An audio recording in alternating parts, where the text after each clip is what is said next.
All right, today we're jumping into a story that, honestly, it feels like something straight out of Edgar Allan Poe. It's this haunting, atmospheric tale about a man, his mirror, and a truth that is, well, it's both terrifying and incredibly human. So, let's dive right in. I mean, really think about that for a minute. You lift your hand to wave, and the person in the mirror just stares for a whole second. Then they move. It's such a small, impossible thing, right? But it's enough to break everything you thought you knew about reality. This is the very question that throws us into our story, and believe me, it's one heck of a psychological rabbit hole. Okay, so let's meet our guy, Daniel. And Daniel's life, well, it's the definition of ordinary. You know the type. No huge tragedies, but no big moments of joy either. It's just quiet, stable. But underneath all that calm, there's this deep, nagging emptiness that's always there. His whole life is just this loop of monotony. He's got a simple job. From there, he goes to a quiet home. And all of it adds up to a silent life. The job keeps the lights on, sure. The home is peaceful, but it's a life that does absolutely nothing for his soul, you know? The loudest thing in his house is the silence. And it's a kind of life a lot of people might recognize. It looks perfectly fine from the outside, but on the inside, there's this profound hollowness. And Daniel feels that ache every single day, even if he can't put it into words. But in this totally flat existence, there's this one little thing that's always nagging at him, a feeling he just can't shake. It's the mirror. There's nothing he can point to, really, just this subtle feeling that something's wrong. Maybe the reflection seems a little duller, or the light in his own eyes isn't quite there. Most of us, we probably just write it off, right? But Daniel, he pays attention. And then, one night, that tiny, nagging feeling, it just explodes. It becomes this undeniable, world-breaking fact. He gets home from work, feeling that usual weight of the city, that heaviness in his chest, and he walks into the bathroom.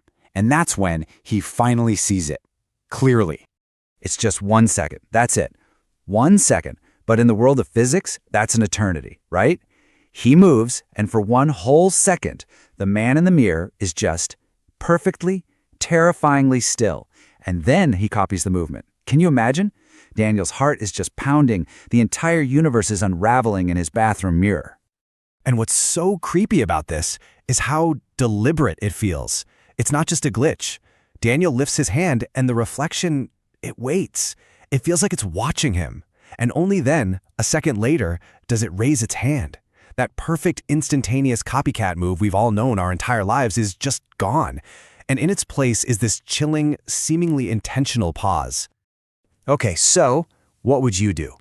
I'd probably run or scream or maybe just smash the mirror, right? But not Daniel. He's just frozen there. And he finds this different kind of courage. He decides he's going to speak to it. He's going to confront this impossible thing in the glass that has his face, but is absolutely positively not him. His voice is barely a whisper, just thick with dread. And he asks the most basic question you could possibly ask in that situation. Who are you? And the reflection, it smiles. But it's the saddest, most heartbreaking smile imaginable. It's just exhausted and broken, full of this ancient pain. Its lips move, but there's no sound. The words just appear, crystal clear, right in his head. Not you. Daniel just goes completely numb. With a voice that's shaking, he asks the only other question that makes any sense when faced with something so impossible. What do you want? And this is where the whole thing shifts. It stops being a ghost story and turns into something so much deeper. The reflection's face softens, filled with this incredible sadness, like it's been weeping for centuries. And this time, a voice, it seems to come from the glass itself, says something that shatters everything. I hold everything you refuse to feel.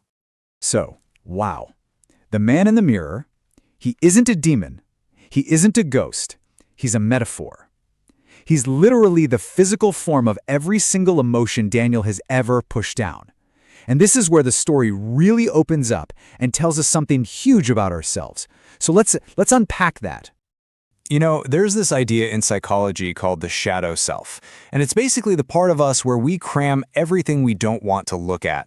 All the fears we suppress, the sadness we swallow, the regrets we ignore, we just kind of shove it all down there. We act like if we don't look at it, it'll just disappear. But it doesn't. Of course it doesn't. It just collects, waiting. And that is exactly what's been happening to Daniel. For years, his reflection has been carrying all of it. Every time he put on a brave face, every time he said, "I'm fine," when he really wasn't, he was just handing that pain over to the man in the mirror. And this is such a brilliant way to show why the reflection got so heavy, so slow. It was literally weighed down by all this unfelt emotion until it was lagging behind him. So when Daniel asks what it wants, the answer isn't some evil demand. It's not a threat, it's a plea, a cry for help. This thing isn't a monster he has to fight. It's a lost piece of himself that's just begging to be seen. All it wants is for him to acknowledge it. See me. That's the entire request. And Daniel does something pretty incredible. He doesn't break the mirror, he doesn't run away. He just pulls up a chair, sits down in front of it, and decides he's going to stay there all night. This isn't a standoff, it's more like a vigil. It's this beautiful, powerful act of accepting himself, and it's the first step toward him actually healing. And as he just sits there, really seeing this part of himself for the very first time, something starts to change.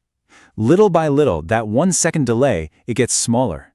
The exhaustion in the reflection's eyes begins to lift. And by the time the sun comes up, the lag is completely gone. Daniel is whole again. The two are finally one. So, what's the big takeaway from all this? In the morning, Daniel looks in the mirror and he sees his real reflection. Not that pained, lagging version, but himself. Complete. He made it through, and he finally understood the lesson. And here's the truth of the story that just hits you, right? The most terrifying mirror isn't one that shows you a ghost. It's the one that shows you the person you've been running from this whole time. The real horror isn't some creature from the outside, it's the parts of ourselves that we've left behind. The real ghost, maybe, is the person we could have been if we just had the guts to feel it all. And that really leaves us with one last pretty heavy question. Because Daniel's story, it's really a mirror for every single one of us, isn't it? So as we wrap this up, I want you to really think about it. Who is the person you have refused to see?